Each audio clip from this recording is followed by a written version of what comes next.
Oi, pessoal, Prof. Ju aqui com vocês para continuar a nossa revisão. Eu vou parar um pouquinho a embriologia para nós fazermos a resolução da prova de 2019 do PASSE. Então, vocês vão ver que nessa prova não é muito, assim, específica, ela é o básico, tá? O que vocês verem, o que vocês viram na sala de aula, o que vocês revisaram, é justamente o que a prova vai cobrar. Então, não façam a prova com medo, façam a prova tranquilos, porque tudo que vai cair lá na prova é o que a gente está estudando, na revisão, que vocês estudaram ao longo do ano. Eu vou começar a compartilhar com vocês a primeira questão. Então, antes de eu resolver a questão, eu vou explicar um pouquinho do conteúdo e depois a gente vai fazendo cada questão, tá bom? Da prova de 2019, certo, turma? E, lógico, né, um conteúdo que é muito amplo nas provas de biologia é bioenergética, que é respiração, fermentação, fotossíntese e quimiossíntese. Então, vamos primeiro diferenciar, né? Respirar e fazer fotossíntese são processos contrários, nunca esqueçam disso.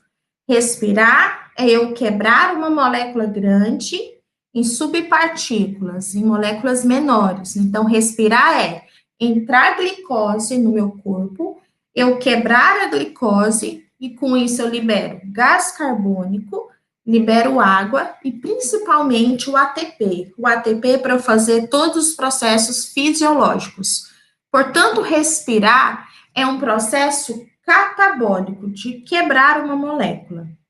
Ju, onde que acontece a respiração? Então, vamos pensar nos seres que são procarionte, que não têm núcleo, que não tem mitocôndria, a respiração acontece no citoplasma mesmo, tá? Às vezes com enzimas respiratórias.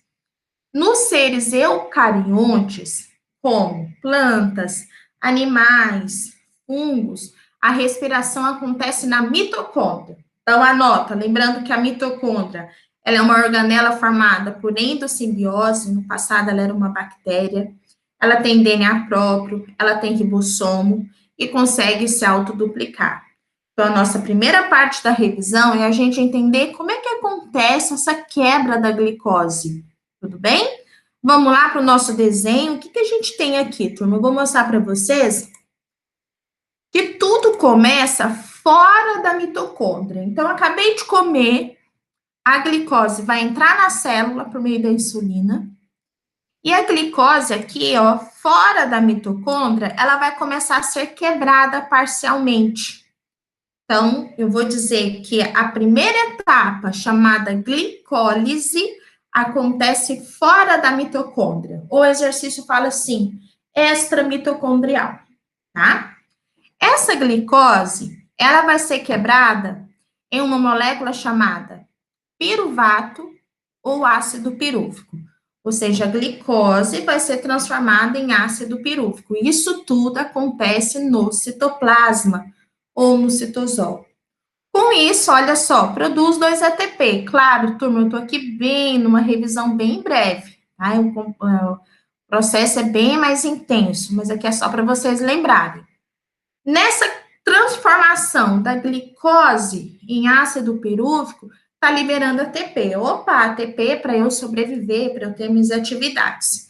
Só que com isso, pessoal, eu libero hidrogênios. Então, veja só, os hidrogênios têm que serem capturados por moléculas carreadoras de hidrogênio, que são os NADs, tá? Então, eu vou dizer que aqui vai acontecer uma redução. O NAD vai capturar o hidrogênio para ser utilizado aqui dentro, ó. Aqui na terceira etapa. Tudo bem? Então, vamos resumir? A primeira etapa da respiração chama-se glicólise, lise quebra. Acontece fora da mitocôndria. A glicose é transformada em ácido pirúvico. Muito bem, turma.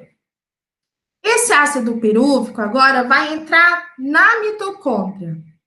E no espaço intermembranoso, que é entre a membrana externa e a membrana interna, esse ácido pirúvico vai reagir com uma enzima que está lá, chamada coenzima, E essa reação vai produzir o acetil-CoA. Então, agora não é mais glicose, agora é o acetil-CoA.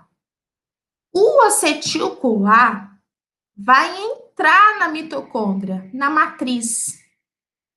Então, eu vou dizer que agora vai acontecer a segunda etapa, que é o ciclo de Krebs. Então, anota. Ciclo de Krebs, chamado também de ciclo do ácido cítrico, começa quando o ácido pirúvico reagiu com a coenzima A, formou acetil-CoA. Agora, esse acetil-CoA vai fazer um monte de reações químicas, vai tirar carbono e vai tirar hidrogênio, e com isso ele vai se transformar em ácido cítrico. Nessa reação, em que o acetil-CoA está se transformando em ácido cítrico, está perdendo gás carbônico. Com isso, a gente expira gás carbônico. Então, isso é importante anotar. O CO2 produzido na respiração foi produzido no ciclo de Krebs, que foi realizado lá na matriz mitocondrial. Ju, onde que é a matriz mesmo? É aqui dentro desse citoplasminha aqui da mitocôndria, tá bom? E nesse processo de converter o acetil-CoA em ácido cítrico, está liberando ATP. Também não é muito, em vista do que eu vou falar agora. A última etapa, chamada cadeia respiratória, acontece na membrana interna, chamada de crista mitocondrial, porque ela é até uma dobra, turma, tá? E nessa última etapa, que é a cadeia respiratória, que acontece na crista, é o momento mais energético da célula. Porque eu vou ter uma bomba chamada quimiosmótica, os hidrogênios vão gerar uma força para que o ADP se junte com o fósforo para formar ATP. Então, com isso, a gente tem a maior produção de ATP na célula. Só que depois, esses hidrogênios são capturados pelos aceptores finais de hidrogênio. Na respiração aeróbia, o aceptor final de hidrogênio é o oxigênio. Então, no final da reação, quando os hidrogênios são passando de uma proteína para outra, o final desse processo, quem recebe ele é o oxigênio. Com isso, produz água. Então, vamos de novo. A última etapa da respiração, cadeia respiratória, é mais energética, produz ATP. O aceptor final é o oxigênio e com isso produz água. Resumindo, o que a gente tem? Vamos lá? 3 etapas da respiração, ou seja, a glicose quebrada em 3 etapas. Primeira etapa, glicólise extramitocondrial, fora da célula. Também é anaeróbia, não utiliza oxigênio. Segunda etapa é o ciclo de Krebs. Na matriz, essa etapa utiliza oxigênio, onde o carbono se liga ao oxigênio e forma gás carbônico. Última etapa, também utiliza oxigênio para formar a água. Os aceptores finais de hidrogênio é o oxigênio. Vamos lá no exercício para ver como é que vocês vão conseguir responder essa questão. Então, bora lá. A respiração celular é o processo físico-químico realizado pelos seres vivos que utilizam dióxido de carbono, que é gás carbônico, e água para obter glicose. Gente, o que ele está falando? Ele está falando da fotossíntese. Respirar é o contrário. Respirar é o quebrar a glicose, não esqueça, liberar gás carbônico, água e ATP. Fotossíntese é o contrário, é eu utilizar o CO2, por isso que plantas e algas são sequestradoras de carbono, elas utilizam gás carbônico, a água, e aí assim faz a glicose, tá? Então, o processo é inverso, então não é respiração. O ciclo de Krebs ocorre no citoplasma? Não, Ju, o ciclo de Krebs acontece no interior da mitocôndria, uma região chamada matriz. A matriz mitocondrial. O NAD e o FAD são receptores finais de hidrogênio na cadeia respiratória aeróbica. Quem é o receptor final? Quem vai receber os hidrogênios que foram liberados lá na cadeia respiratória é o oxigênio. por isso que forma água na última etapa. Então, errado. D. Na respiração aeróbica, a glicólise ocorre dentro? Não, a gente viu que acontece fora da mitocôndria, tá? Então, portanto, a correta é a letra E. O ciclo de Krebs se inicia após a transformação do piruvato em acetilcoenzima A. Isso aqui é muito interessante, porque o ácido pirúvico, que é o piruvato, entra no espaço intermembranoso, ele vai se transformar em coenzima A para depois entrar na mitocôndria para começar o ciclo de Krebs. Aí ele vai entrar na matriz, fazer todas as reações químicas e transformar no ácido cítrico. Claro que são reações grandes que não dá tempo da gente ver, mas é só para vocês terem uma noção. Então, portanto, Ju, qual é a alternativa correta? Letra E. Certinho? Voltando aqui, vocês não podem esquecer que respiração na mitocôndria, fotossíntese no cloroplasto, tá? Respirar, eu quebro glicose, fotossíntese, eu produzo a glicose.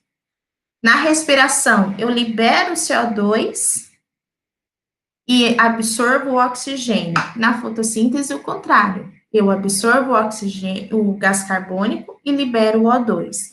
Então, vocês não podem ver, confundir essa questão, tá? Vamos agora o segundo tema do edital da prova de 2019, que é divisão celular. Divisão celular, mitose e meiose. Turma, já tem que estar na ponta da língua. Mitose. Uma célula mãe forma duas células filhas, idênticas, com o mesmo número de cromossomo. Meiose. Uma célula mãe originam 4 células filhas, com a metade do número de cromossomo. Função da mitose: crescer, regenerar, renovar, aumentar as células. Função da meiose: produzir células reprodutoras. Então, nos animais, meiose gamética para fazer gametas. Nas plantas, meiose espórica para formar os esporos. Mas sempre assim, o objetivo da meiose, meio de metade, é transformar uma célula que é diploide, ou seja, tem cromossomos aos pares, paterno e materno, em células haploides. Por isso que a meiose, ela tem 2 divisões. Eu vou mostrar aqui nesse pequeno esquema. Meiose 1, muito importante. Então, meiose 1 é a primeira divisão. Então, olha, note que essa célula aqui tem 2N igual a 6 cromossomos, ó. Tem 3 pares. Um par, outro par, outro par. 3 pares, então são 6 cromossomos. O objetivo final da meiose 1 é que essa célula se transforme em 2 com a metade do número de cromossomos, 3, 3. Se fosse no nosso caso, nós temos 46. O objetivo da meiose 1 seria transformar 2 células filhas com 23 cromossomos, ok? Então, vamos começar aqui na prófase 1, que é a fase mais longa, é a fase que mais vai ser cobrada no vestibular, porque acontece o evento mais importante para a evolução, que é o crossing over. Então, veja bem aqui, turma, vê se dá para ver. O cromossomo do pai e da mãe trocam pedaços. Cromossomos homólogos do pai e da mãe trocam pedacinhos entre si. Isso acontece na subfase, na fase chamada prófase 1 e na subfase chamada paquíteno. Então, portanto, a prófase 1 é a fase mais longa. Tem 5 subfases. Eu vou ler, mas não se preocupem, tá? Vocês têm que decorar pelo menos uma ou outra com as palavras-chave. Então, vamos lá. Prófase 1 é o início da divisão. Os cromossomos começam a se condensar, o nucleolo some, a carioteca some, e vai acontecer o crossing over na prófase 1. Então, as 5 subfases: leptóteno, zigóteno, paquíteno, diplóteno, diacinese. Zigóteno, os cromossomos começam a ficar um do ladinho do outro, se emparelhando, para que na fase do paquíteno eles troquem pedaços. Então, na meiose 1, na fase prófase 1, na subfase paquíteno, acontece o crossing over. Depois do paquíteno, a gente tem o diplóteno, que a gente observa o xizinho desse evento do crossing. Esse X é chamado de quiasmas. Então, as quiasmas sempre são visualizadas após o crossing over, que é na fase do diplóteno. Então, vamos revisar de novo de todas essas 4 fases. Em qual momento que acontece troca de pedaços entre cromossomos do pai e da mãe? Na prófase 1. Em qual subfase da prófase 1? No paquíteno, tá? Muito bem, é quando sair da prófase 1, vai para a segunda fase, que é a metáfase. Gente, é simples, meta é meio. Os cromossomos paterno e materno vão se alinhar na placa metafásica, no centro. Vão ficar bem emparelhadinho. Isso chama-se emparelhamento de cromossomos homólogos, metáfase 1. Meta é meio, lembra aqueles que vão ficar no meio, igual a gente está vendo. Só que vai ficar um do pai e da mãe, um do ladinho do outro. Só que lembra que agora eles estão recombinados, cada um com um pedacinho do outro. Na anáfase 1, é um momento muito crucial, porque se você tiver um erro aqui na anáfase 1, você vai ter gametas com passando o cromossomo ou faltando. A anáfase 1 tem que separar o cromossomo inteiro. Então, cromossomos homólogos vão para polos opostos. O do pai vai tudo para uma célula, da mãe vai tudo para outra. Então, a anáfase 1, anota, gente, é a separação dos cromossomos homólogos. O homólogo é do pai e da mãe, tá? Então, neste momento aqui, a célula ela vai começar a ficar N. Então, ela vai começar a ficar com 3 cromossomos. Tá vendo? Ela vai começar a querer separar. Então, ela deixa de ser diploide para ser haploide. Esse é o objetivo da meiose. E telófase 1, telo é fim, é o momento que acontece a citocinese, vai dividir, ó. Divide no meio, forma 2 células, com quantos cromossomos, Ju? Com 3. Então, esse é o objetivo da meiose. Reduzir pela metade o número de cromossomo. Agora, você vai perguntar assim, por que, Ju? Por que tem que reduzir pela metade? Porque quando os gametas se juntarem, você tem o valor total da espécie. Por exemplo, quando o gameta feminino juntar com o masculino, você tem 46 cromossomos, tá? Olha essa imagem e vamos revisar. O mais importante aqui, prófase 1, acontece o crossing over. A anáfase 1 separa os cromossomos homólogos. Só que agora essas 2 células vão continuar se dividindo. É diferente da mitose. A mitose só tem uma divisão. Aqui não, agora a gente vai para a meiose 2. Essas 2 células que agora estão haploides vão sofrer a segunda divisão. Então, cada uma, ó, vai começar uma nova divisão. A prófase 2 é novamente são os mesmos eventos.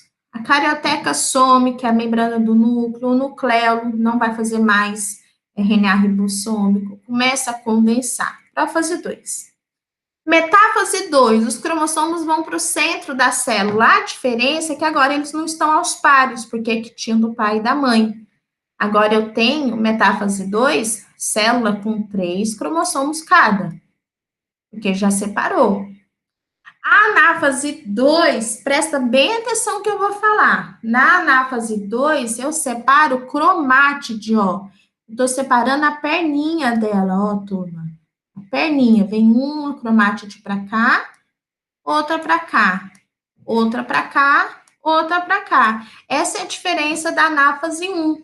A anáfase 1 separa cromossomo homólogo, e a anáfase 2 separa cromátide. Então, a gente fala que a meiose 2 ela é equacional.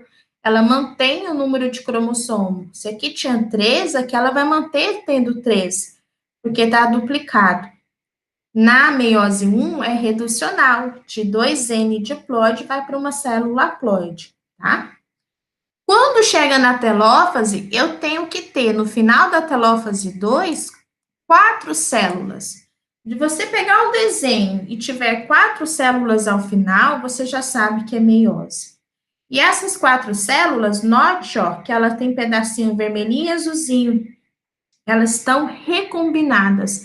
Elas não são idênticas. Ju, o que, que vai virar essas 4 células? Ou elas vão virar gametas, óvulos ou espermatozoide, ou elas vão virar esporos. Vamos para o exercício para ver se vocês conseguem fazer? Vamos lá. Na anáfase 2, então pensa, anáfase 2, ó, tá repartindo as cromátides, as perninhas dos cromossomos. As 2 cromátides irmãs se separam, formando 2 cromossomos independentes que ascendem para polos opostos. Sim, ó, 2 cromossomos independentes, que depois vai um para cada célula. A A já é a certa. Vamos fazer a outra. B. Na telófase 1, os cromossomos ficam no plano equatorial, é só vocês lembrarem, gente. Plano equatorial é metáfase, tá? Telófase 1 é a hora que está dividindo, tá? Então, já está errado também. Então, não tem cromossomos no plano equatorial no meio. Na metáfase 2, ocorre a descondensação do nucleolo e a formação de 2 núcleos. Eu acabei de falar que metáfase, ó, metáfase é o momento que os cromossomos estão no centro, na placa metafásica, ó. Então, não é descondensação do nucleolo e formação de 2 núcleos com a metade. Isso seria telófase, tá bem? D. A telófase 2 é dividida em leptóteno, zigóteno, paquítono? Não. Essas 5 subdivisões é da prófase 1, tá? Não na telófase 2, certo? Na prófase 2, ocorre em quiasma e crossover, a gente viu, ó, que na prófase 1 é o momento, ó, que o crossover está acontecendo, que tá trocando pedaços. Portanto, está errado. Prófase 2, não acontece o crossover, e nem você visualiza os quiasmas. Isso é na prófase 1. Tudo bem, turma? Faça um desenho, eu acho muito didático esses desenhos para entender. Faça um desenho no seu caderno, bem grandão, prega na parede, que vocês vão ver se vocês não vão aprender meiose 1 e 2 com muita facilidade. Mas tem que revisar, tá? Vamos para o terceiro tema. Passamos de respiração, divisão celular, e agora vamos para a embriologia, que vocês estão revisando comigo e vocês já viram isso, né? Nós vimos que lá na fase da gástrula, o momento que formou o blastóporo, o momento que formou o arquêntero, vai estar acontecendo a formação dos folhetos embrionários. São folhetos que vão formar, no futuro, os órgãos. Tá? Então, eles são muito importantes. Então, veja bem.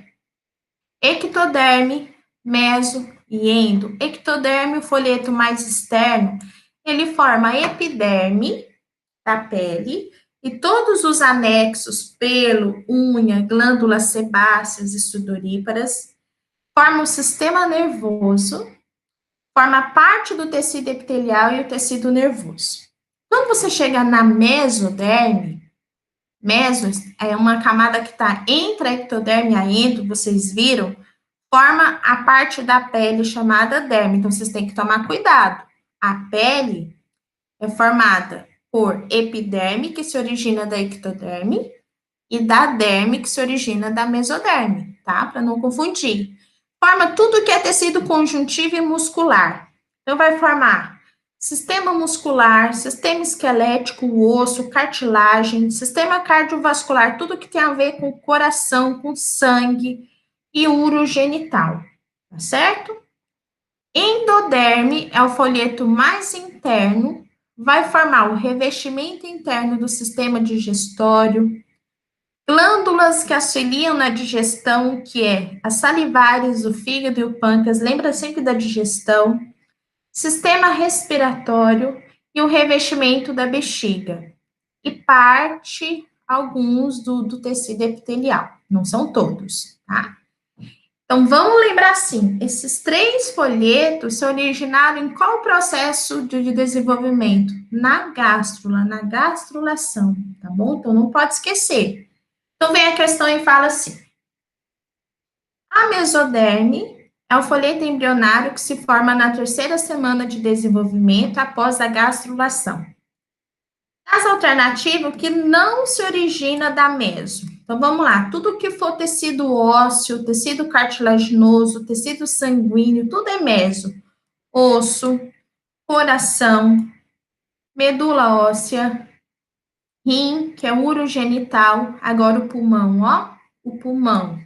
Sistema respiratório, sistema digestório, glândulas digestivas, glândulas anexas que vão fazer a digestão, é endoderme. Portanto, a alternativa, pulmão. O pulmão não se origina da mesoderme. Infelizmente, turma, é uma coisa assim que a gente tem que decorar uma parte, sabe? Não tem lógica igual a gente vê nos outros. Então, decora um pouquinho o que a ectomo formou, o que a meso formou, o que a endoderme formou, tá bom? Vamos agora para a nossa questão 4, que é uma questão de citologia. Vocês vão ver no edital que a maior parte é citologia. Então, pega as aulas do Carlão, estuda bastante, porque cai muito. Mitose, meiose, membrana, transporte, organelas e principalmente a estrutura da membrana plasmática. Vamos lembrar? Membrana plasmática é uma película que envolve toda a célula viva. Aí você vai falar assim, Ju, só tem na célula eucarionte. Não, gente. Membrana plasmática está presente em todas as células, com exceção do vírus que não tem célula. Lembra disso, né? Vírus é acelular. E toda célula com membrana, ela tem a mesma composição. Nós falamos que ela é lipoproteica. Por que ela é lipoproteica? Porque ela é formada por lipídio. Então, se a gente olhar essa estrutura amarelinha aqui, é um lipídio. E ela é formada por proteínas. Então, qual que é a sua composição química? Lipoproteica. Muito bem. Qual que é a sua estrutura? Toda a membrana plasmática é formada por duas camadas de lipídios. Nós chamamos bicamada lipídica, que é fluida. E nessa fluidez encaixam-se proteínas móveis que ficam se mexendo para fazer transporte, para fazer sinalização. Então, não pode esquecer que mergulhado na camada de lipídio, da bicamada lipídica, existem proteínas, tá bom? Essas proteínas podem ser integrais, ó, vai atravessar a membrana, chamada também de transmembrana, ou pode ser periférica, ok? Então, vamos revisar até aqui. Bora lá. Membrana plasmática, composição lipoproteica. Muito bem. Estrutura, bicamada lipídica, ela é fluida, chamamos de mosaico fluido. Componente, proteína e lipídio. Agora vem, qual é o tipo de lipídio? Esse lipídio aqui, ele é um lipídio diferente. Eu vou fazer o desenho aqui, ó. Ele é uma cabecinha chamado de glicerol e uma caudinha chamado de ácido graxo. O conjunto todo chama fosfolipídio. Então, qual é o tipo de lipídio que forma a membrana plasmática? É o fosfolipídio, porque aqui, aderido ao glicerol, tem uma molécula de fósforo. Muito bem, e essa molécula, o fosfolipídio, ele é anfílico. Ele é uma molécula que tem duas propriedades: hidrofílica, afinidade com a água, e hidrofóbica, certo? Então, aqui, a parte amarelinha, ela vai estar voltada ou para o meio extracelular ou para o meio intracelular, e vai ter água. Então, essa parte amarelinha, que é o glicerol, é hidrofílico, tem afinidade. A caudinha que está para dentro, que é o ácido graxo, ele é hidrofóbico. Ele não tem afinidade com a água. Então, qual é a parte da membrana que tem essa característica hidrofílica e hidrofóbica ao mesmo tempo? É o fosfolipídio. Então, vamos ver isso daqui? Vamos lá. Todas as células são envoltas por uma bicamada fosfolipídica. Sempre lembra que é bicamada, que é a membrana plasmática. As moléculas que formam uma membrana plasmática possuem a propriedade físico-química de serem anfílicas. Anfi quer dizer dois do grego. Assinale a alternativa em que define corretamente as moléculas anfílicas. O que são as anfílicas? São aquelas que têm uma parte hidrofóbica, que é a caudinha, ácido graxo, que é essa aqui, ó, e a parte hidrofílica, que é a cabecinha do lipídio, que é o glicerol. Então, o lipídio da membrana, ela tem essa característica anfílica, tá? Bom, então vamos ver a B aqui. São constituídas apenas por partes hidrofóbicas? Não. Apenas por parte hidrofílica? Não. Concentra os nutrientes no interior, não é isso que faz concentrar os nutrientes no interior, até porque tem troca de substâncias, tá bem? Então, a alternativa correta é a letra E, turma. Muito de boa, né? Vocês lembraram de membrana? Tem que estudar a composição e a função, né? Qual que é a função da membrana? Ela tem uma função de permeabilidade seletiva, tá bom, turma? Vamos continuar. Última questão, uma questão que envolve um pouco de histologia e estudos tecidos, tecido epitelial, tecido conjuntivo, tecido muscular e tecido nervoso nessa questão. Então, o que a gente tem, ó? Que está no centro, no eixo, nós temos o encéfalo, protegido pelo crânio, nós temos a medula espinhal, protegido pela coluna. Esses dois fazem parte do sistema nervoso central, SNC, ok? Saindo do centro, nós vamos ter, ó, os nervos, que nada mais é do que conjunto de axônios, que são parte dos neurônios. E vamos ter também aglomerado de corpos celulares, que são os gânglios, que são conjunto de corpos celulares. Então, vamos resumir aqui.